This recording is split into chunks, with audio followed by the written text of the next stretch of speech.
اعوذ باللہ من الشیطان الرجیم بسم اللہ الرحمن الرحیم یا ایہا الرسول اے پیغمبر صلی اللہ علیہ وسلم بلغ ورسوا ما هغسو انزل الیکا چې نازل کړي شوي دي ستا طرف ته من ربک ستا د رب د طرفنا وان لم تفعل او کچرتا داسې اونکړل فما بلغتا نو نبوي رسولې تا رسالته پیغام د هغه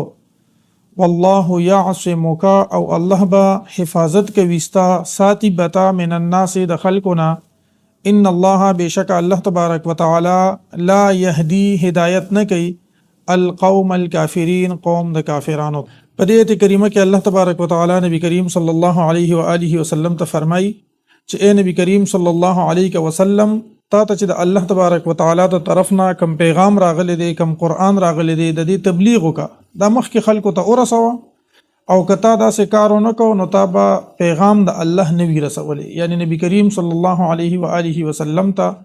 د الله تبارک وتعالى د احکاماتو مخکې د رسولو ذمہواری دا ورته ورکړې شوې وه. بیا الله تبارک وتعالى فرمایي والله یعصمک من الناس او الله تبارک وتعالى بستا حفاظت کوي د خلکونه الله به ساتي د خلکونه. نبی کریم صلی الله علیه و آله وسلم به چرته تلو راتلو نو د دې به پهره به ورکول کېده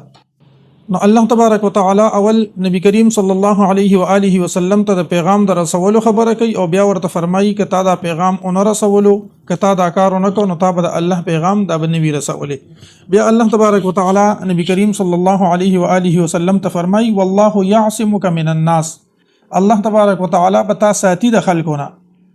نبی کریم صلی الله علیه و آله وسلم به چرته په سفر باندې تلو نو د خطرې د وجه نه به سکسانو نبی کریم صلی الله علیه و آله وسلم باندې پهره ورکوله څوکیداری به کوله او د حضور نبی کریم صلی الله علیه و آله وسلم اولنې حفاظت کوونکې په صحابه کرامو کې دا سعد بن ابي وقاص رضی الله تعالی عنه چې کله دا آیت نازل شو والله یعصمک من الناس نبی کریم صلی الله علیه و آله وسلم دغه څوکیداران او دغه پهرداران د لری کړل او ویل چې زما د حفاظت اعلان د الله تبارک وتعالى کړی دی.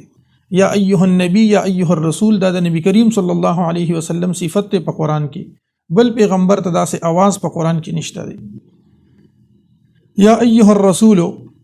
اے پیغمبر صلی الله علیه وسلم د یا باندې شته دی یا یوسف یا تنه ختم شوی د یوسف اعرض عن هذا یا داوود داسې شته خو یا ایها الرسول چې اے رسول داسې یا ایها النبی چې نوم باندې خو आवाज شته یا موسی هم شته دی یا یحیی شته دی یا یحیی خذ الكتاب بقوه یا موسی او یوسف دی او داسې د انبیاء کرامو نمونه شته خو د هغې په خپل نوم باندې هغې ته ندا شوې ده. نبی کریم صلی الله علیه و آله وسلم ته په قرآن کې الله په خپل نوم باندې आवाज نه دی کړی چې کله ورته आवाज کړی دی یا ایها النبی او یا ایها الرسول وغیره باندې आवाज کړی دی. یا ایها الرسول اے پیغمبر صلی الله علیه وسلم بلغ ورسوا ما هغسو انزل الیکا چې نازل کړي شوي دي تا ته من ربک ستا د رب د جانبنا وان لم تفعل او کچرتا داسې اونکړل فما بلغت رسالته پس نبوي رسولې تا د هغه پیغام والله یعصمک او الله بساتی تا من الناس د خلقنا ان الله بشک الله تبارک وتعالى لا يهدي هدایت نه کوي القوم الكافرین قوم کافرانو ته. قل فرمایا اے پیغمبر صلی الله علیه وسلم یا اهل الكتاب اے اهل کتابو لستم علی شیء نه تاسو په دین باندې د سیزنا حتی تقیموا التوراة ترسو چې تاسو قائم کې تورات والانجیل او انجیل وما او هغسو انزل الیکم من ربکم چې نازل کړي شوي دي تاسو د رب د طرفنا ولیزیدن او خامخا زیاتوي کثیرا منهم ډیرو ته د دوینا ما هغسو انزل الیکا چې نازل کړي شوي دي ستا طرف ته من ربک ستا د رب د طرفنا طغیانا نافرمانی سے واقعی و کفرا او کفر فلا تأسا پس تخفگان مکوا تا افسوس مکوا علی القوم الكافرین پا قوم کافرانو بان. پا دی ایت کریمہ کہ اللہ تبارک وتعالی فرمائی چھ اے پیغمبر صلی اللہ علیہ وسلم دی اہل کتابو تا او آیا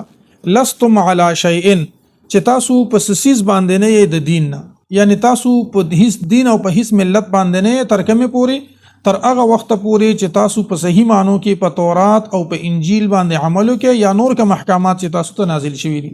اسانه معنی دا ده چې د نبی کریم صلی الله علیه وسلم په دور کې چې کله قرآن مجید نازلېدو نو د دې اسانه معنی دا ده چې کم ابونه یا کم احکامات دي ته نازل شي دی په هغه باندې عمل وکي. نو په هغه باندې د عمل د قران مجید د نزول په وخت کې اسانه طریقه دا و چې د حضور نبی کریم صلی الله علیه و آله وسلم باندې ایمان وروړي. ځکه چې په تورات او په انجیل باندې ایمان اله ممکن دی چې تورات او انجیل باندې دی عمل وکي او تورات او انجیل کې د نبی کریم صلی الله علیه و آله وسلم د هغه دراتلو او په هغه باندې د ایمان وروړو تذکرہ دا چې دینو شوی دا. او بیا الله تبارک وتعالى فرمایي چې اے نبی علیہ الصلوۃ والسلام دا پتا باندې چې کم احکامات نازلېږي دا به د کافرانو سرکشي نورم سیوا کوي. پرونم دا مضمون تیر شوی چې کم آیتونه نازل شي سرکشي څنګه سیوا کیږي. د یو آیت نه منکر دي چې بل آیت نازل شي دا غینم منکر شي نو منکروالی او سرکشي نور سیوا شي. چې نور آیتونه نازل شي دا غینم منکر شي نو نور سرکشي او طغیان او کفر چې دا په دې کې نور هم سیوا کیږي. نو الله تبارک وتعالى فرمایي فلا تأس علی القوم الکافرین تخفغان مکوا په قوم کافرانو باندې. قل یا اهل الكتاب ورته فرمای اے پیغمبر صلی الله علیه وسلم یا اهل الكتاب اے اهل کتابو لستم علی شیء نه تاسو پس سیس باندې د دین نه حتا تقیموا التوراۃ تر دې پورې چې تاسو قائم کې تورات والانجیل او انجیل وما انزل الیکم او هغه څه چې نازل شوی دي تاسو ته من ربکم تاسو د رب د طرفنا وليزيدن او خامخا زیاتوي کثیرا منهم ډیر د دوینا ما هغه څه انزل الیک من ربک چې نازل کړي شوی دي تا ته ستاد رب د جانبنا دی پس کې زیاتی طغیانن په سرکشی کې او کفرن او په کفر کې. فلا تأسا پس افسوس مکوا ته خفکیګما علی القوم الکافرین په قوم کافرانو باندې. ان الذين امنوا بشک هغه کسان چې ایمان قبول کړي دي والذین او هغه کسان هادو چې يهوديان دي والصابئون او صابئین دي والنصارى او نصارا دی من هغه څوک آمن بالله والیوم الاخر چې ایمان لري په الله باندې او په ورځ د اخر باندې وعمل صالحا او عمل کوي نیک فلا خوف علیهم نبوي سیر په دوی باندې ولا هم يحزنون او نه بدوی غمجن شي. دا د سوره مائده یو کم او یایم نمبر 69 نمبر آیت دی او دا مخکې مونږه د سوره بقره په 22 آیت کې ان الذين امنوا والذين هادوا والنصارى والصابئين من امن بالله واليوم الاخر وعمل صالحا فلهم اجرهم عند ربهم ولا خوف عليهم ولا هم يحزنون. بس التا والذين هادوا والنصارى والصابئين دي او دلتا والصابئون والنصارى والنصارى په دې کې چې دینو دا رستو دي لغونته ترتیب یې مخکې رستو دي فلا خوف عليهم ولا هم يحزنون دلتم دي او فلهم اجرهم عند ربهم ولا خوف عليهم ولا هم يحزنون دا هم التا دي. نو د دې تفصیل او صابئین ستوي د دې تفصیل سوره بقره آیت نمبر 62 کې تیر شوی دی او دا مونږ چې کوم ویډیوز اپلوډ کوو یوټیوب ته نو ولسم نمبر درس کې د 62 نمبر آیت دی مخکې ګورئ ښه. لقد اخذنا په تحقیق سره اغست د مونږه میثاق بنی اسرائیل کلک وعده د بنی اسرائیلنا وارسلنا الیهم رسلا او مونږه اولېګل هغي طرف ته رسولان کلما جاءهم هر کله بچراغي دوی ته رسول پیغمبر بما په هغه احکاماتو لا تهوا انفسهم چې نه بخو خولو نفسونو د دوی فریقا کذبون یا وډلا دوی دروغجنه او غړلا وفریقا یقتلون او بلډلا یقتلون دوی اوجلا. الله تبارک وتعالى په دې آیت کریمه کې د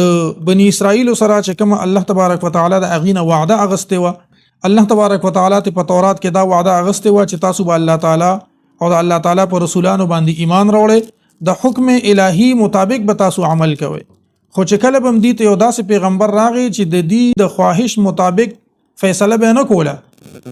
د دې د خواهش نه برعکس فیصله به کوله لکه بل ورځ مونږ وې چې کدا فیصله درته وکړه نو داتې نه ونیسه فخذوه وان لم تؤتوه فاحذروا. داسې مسلمانانو ما تاسو له مثال درکړو چې په خپل ذهن کې یو مسله کینی په خپل ذهن کې دا مسله کینی چې فلانی له طلاق ورکړی دی خو پسله کې دا مسله کینی نه دا طلاق خو بنی شوی ځکه چې دا هغه بچی دی او دا هغه خو کور دی هغه په غوسه کې طلاق ورکړی دی نو بس بیا به مولانو پسې به ګرځي علما خو ته نه مولانو پسې به ګرځي چې هغه وته وی چې نه په دې درې طلاق باندې خو درې طلاق نه کیږي یو طلاق کیږي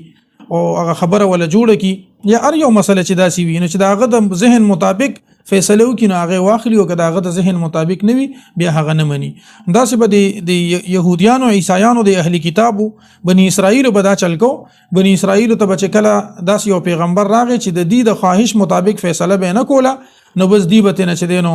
بل طرف ته به نه اوړېدل. نو ځینې کسانو ته به نسبت د دروغ وکړو، هغوی به دروغجن وګڼل، او ځینې انبیاء کرام لکه زکریا علیه السلام او یحیی علیهم السلام وغیره دا دی شهیدان کړي. نو الله فرمایي چې دی د الله سره الله د دین کلکه وعده اغستې وه، دی ته پیغمبران راولېږل، خو چې کلم دی ته پیغمبران داسې احکاماتو باندې راتلل وکړل او راغلل چې هغه به د دوی د خواهشاتو مطابق نو ځینې پیغمبرانو ته به دوی دروغجن وي او ځینې پیغمبران به دوی وجل.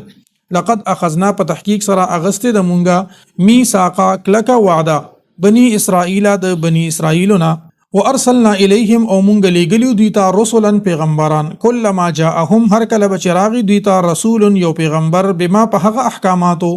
لا تهوى انفسهم چې نه به خوښولو نفسونو د دوی فریقا کذبون یو ډله دی دروغجنه وګڼله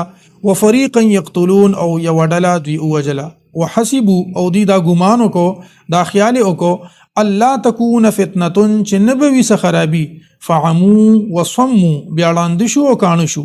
ثم تاب الله علیهم بیا توبه قبول کړه الله تبارک وتعالى د دوی ثم عموا وصموا بیا ړانده شول او کاڼه شول کثیر منهم ډیر د دوی نه والله بصیر بما يعملون او الله تبارک وتعالى په هغه څه باندې چې دوی یې کوي لیدونکي دی. په دې آیت کریمه کې الله تبارک وتعالى د بنی اسرائیل ذکر کوي چې دی یو پیرا ړانده شو او کاڼه شو او بیا چې دی نو بیا توبه وباسل او بیا ړانده شو او کاڼه شو. د دې څه مطلب؟ د دې مطلب دا دی چې يهوديانو دا ګمان وکړو وحسبوا الله تكون فتنه، دی دا ګمان وکړو چې مونږ کوم جرمونه کړی دي، کوم انبیاء کرام قتل کړی دي یا کوم انبیاء کرام ته مونږ د دروغ نسبت کړی دی، نو بس د دې باندې به زمونږ سزا نه وي. یعنی دومره غټ غټ جرمونه کړیو خو بیا د هغې نه پس ځان لوند کون کړیو چې نه بس مونږ خو نه لیدلی دي او نه هم څه اورېدلي دي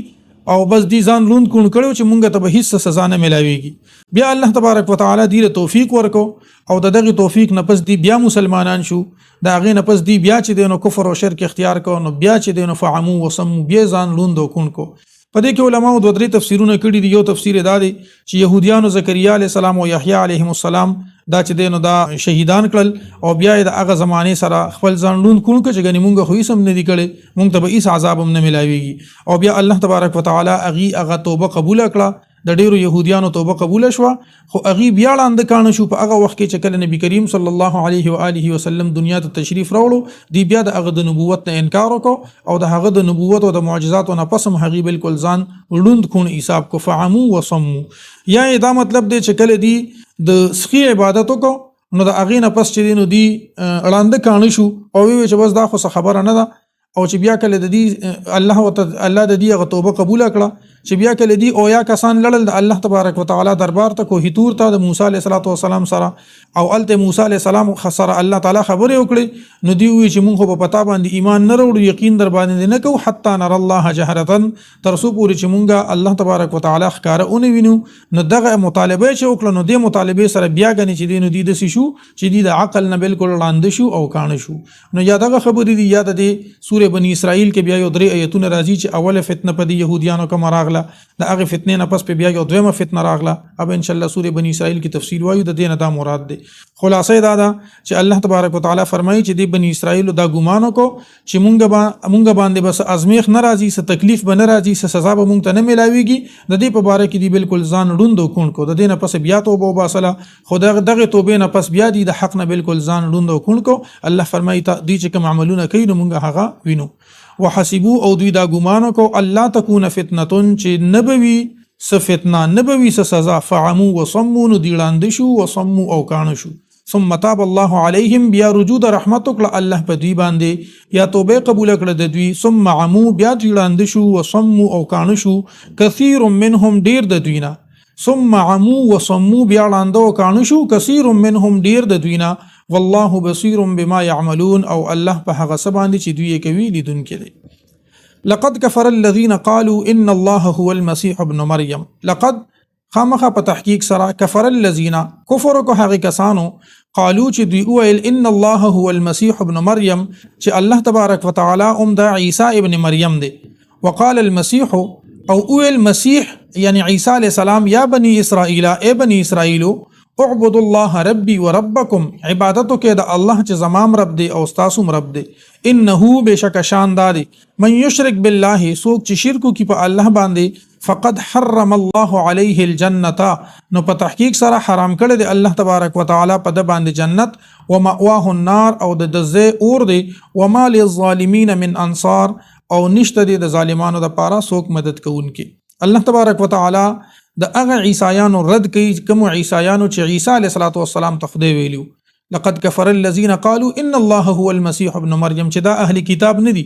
دا مؤمنان ندي بلکې دې کسانو کفر وکړو کوم کسانو کفر وکړو چې عیسی علیه السلام ته خدای وي او د دې رد عیسی علیه السلام په خپل باندې کړی دی وی دی عیسی علیه السلام ته خدای وي حالانکه عیسی علیه السلام په خپل باندې وی چې یا بنی اسرائیل اعبدوا الله ربي وربکم ای بنی اسرائیلو تاسو د الله عبادتو کې چې زمام رب دی او تاسو رب دی نو دی عیسی علیه السلام ته د خدای نسبت کوي او عیسی علیه السلام په خپل د دې خبرې رد کوي چې تاسو د یو الله عبادتو کې چې هغه زمام رب دی او تاسو رب دی او بیا ورته دا اعلان کوي که څوک هم د الله سره شریک جوړ کړي نو الله په د باندې جنت حرام کړی دی او د ټکانه او د زید اور دی او د ظالمانو د پاره به څوک امداد کوونکی نه وي لقد كفر الذين قالوا په تحقیق سره کفر وکړه هغه کسانو چې قالو چې دوی ویل ان الله چې بشک الله هو المسيح ابن مريم عمدا مسیح ابن مریم دی وقال المسيح واي مسيح يا بني اسرائيل اي بني اسرائيل اعبدوا الله تاسو عبادتو کې د الله ربي چې زمام رب دی وربکم او تاسو هم رب دی انه بشک شاندار من یشرک بالله سوک چې شرک کی په الله باندې فقد حرم الله عليه الجنه نو په تحقیق سره حرام کړی دی الله تبارک وتعالى په د باندې جنت ومأواه النار او د زید د ټکانه اور دی وما للظالمین او نبوی د ظالمانو لپاره من انصار سوک مددگار لقد كفر الذين قالوا په تحقیق سره کفر کو هغه کسانو قالو چې دوی ویل ان الله چې بشکا الله تبارک وتعالى ثالث ثلاثه درم دی پدریو کې وما من اله او نه دی اله الا اله واحد مگر یو معبود دی یو اله دی وان لم ينتهوا او کچری دوی من نشو عما یقولون د هغه سنا چې دوی وای ليمسن الذين كفروا نو خامخا اوبرسیږي هغه کسانو ته کفرو چې کافران دي منهم د دوینا عذاب الیم عذاب دردناک افلا یتوبون آیا دوی توبه نو باسی الی الله تبارک وتعالى طرف ته ويستغفرونه او مغفرت نه طلب کوي د الله نه والله غفور الرحیم او الله تبارک وتعالى بخون کې او رحم کوون کې دی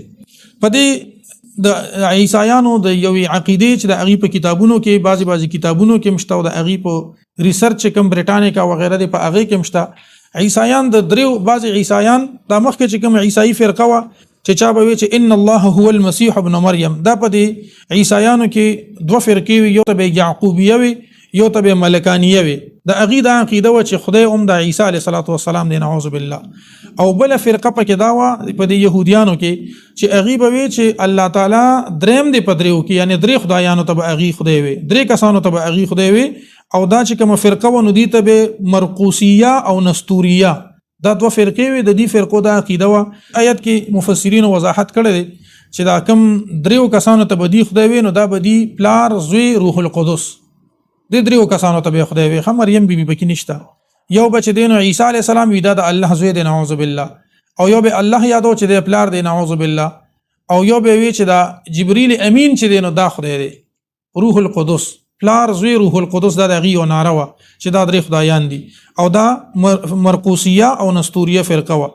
او دی به وی چې عیسی علیه السلام دا د الله زوی دی او دا الله زوی دی او دا خدای دی جبرئیل علیه السلام دا روح القدس دی او دام چې دی نو دا خدای دی نعوذ بالله او الله تبارک وتعالى به یادو چې دا دریم خدای دی یعنی دا درې کسان چې دی نو دا خدایان دي الله تبارک وتعالى د دې دغه عقیده رد کوي فرمایي چې هغه کسان کافران دي چې څوک داسې وي چې الله دریم دی پدریو کې الله صرف یو دی الہ صرف یو دی او کدی د خبره نه من نشو نو بیا بدی ته دردناک عذاب ملاویږي یعنی که د دې خپل خبره نه دی توبه نه باسله نو دغه عیسایانو ته دردناک عذاب ملاویږي ولی دی توبه نه باسي د خبره نه ولی طلب د بخنی نه کوي لقد كفر الذين قالوا په تحقیق سره کافران دي هغه کسان کافران شو هغه کسان قالو چې ویل دي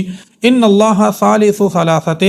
چې بشک الله تبارک وتعالى دریم دی پدریو کې وما من اله او نه دی الاله نه دی معبود برحق الا اله واحد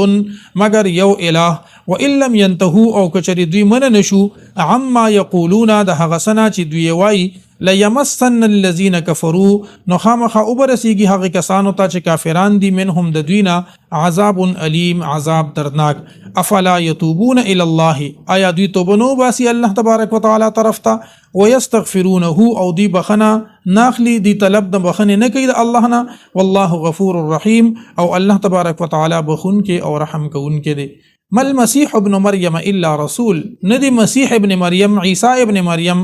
علیه السلام الا رسول مگر یو پیغمبر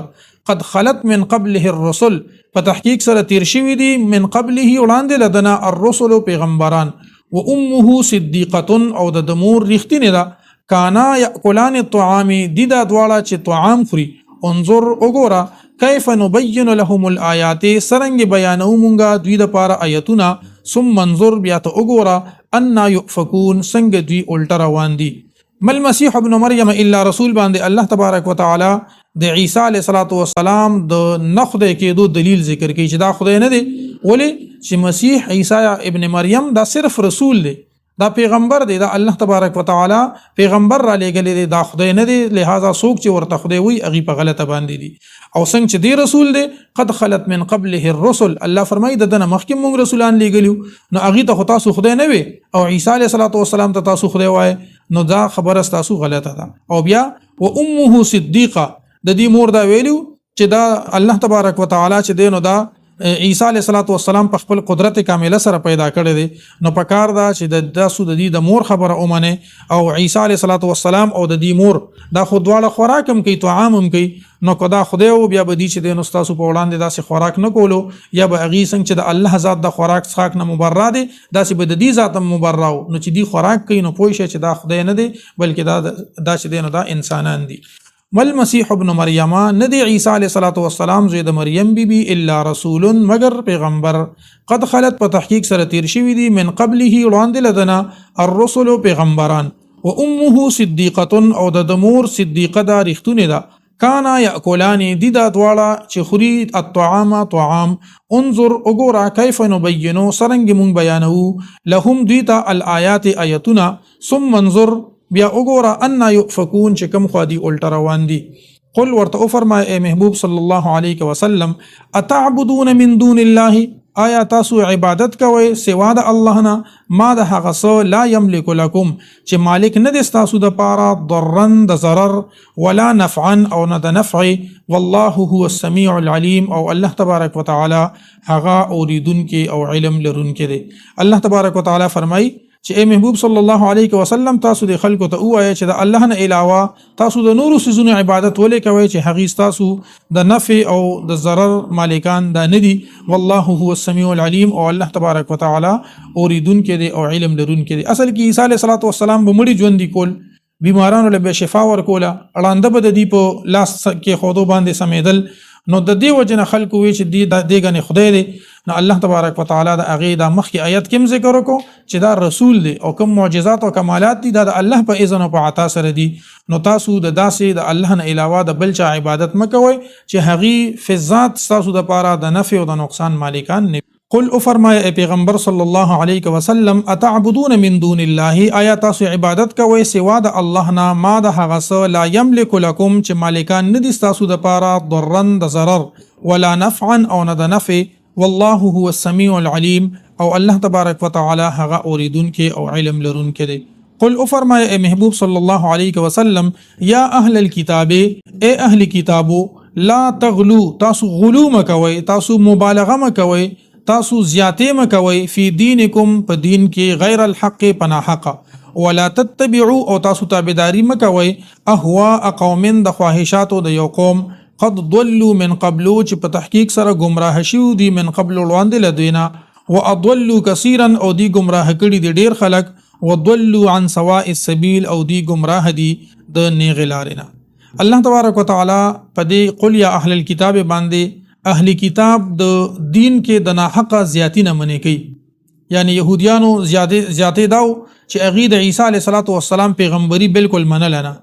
او د عیسایانو زیاتې داو چې اغه د عیسی علیه السلام نه خدای جوړ کړو یعنی يهوديانو هغه پیغمبر هم نه منلو، په دین کې دونه کموالی کو، او عیسایانو په دین کې دونه مبالغه وکړه چې عیسی علیه السلام له د خدای درجه ورکړه. نو ځکه الله فرمایي لا تغلو فی دینکم غیر الحق،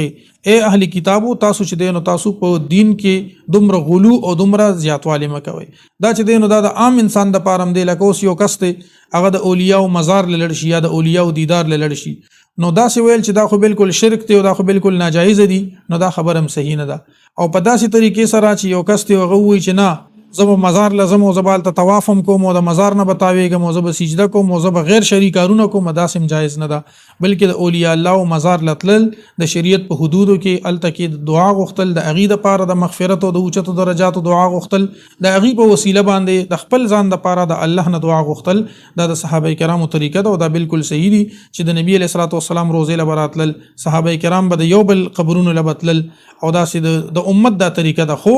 اغي کې یو نازیبا حرکت کولو یا قبر ته سجده کولو یا د قبر نه طواف کول د دې په شریعت کې اجازه نشته، دا حرام دي. سجده که د تعظیم وي نو حرام ده، او که سجده د عبادت وي بیا خو کفر او شرک دی، بیا صرف حرام نه بلکې بیا کفر او شرک دی، بیا ډیره سخته ده. او بیا چې دینو دا څه ویل چې نه کده یو ولی مزار لاله نو بس الته مشرک شي، نو دا خبر هم صحیح نه ده. بلکې کم سيزونه چې د شریعت مخالف دي هغه نه ځان بچ کول غواړي، او کم د شریعت اجازه ورکي قرآن او حدیث چې د کم سيز حکم کوي نو په هغه باندې عمل کول پکار دي. قل افرمای اے پیغمبر صلی الله علیه وسلم یا اهل الكتاب، اے اهل کتابو لا تغلو تاسو تجاوز مکوي، غلو مکوي، زیاتی مکوي، مبالغه مکوي فی دینکم پتاسو په دین کې غیر الحق نه حق، ولا تتبعوا اهواء قوم او تاسو تابعداري مکوي د خواهشاتو د یو قوم قد ضلوا من قبل چې دوی گمراه او د وړاندې د دینه، واضلوا كثيرا او دوی گمراه کړل ډیر خلک، وضلوا عن سواء السبيل او دی گمراه شویو د لارې نه غنا. صدق الله العظیم.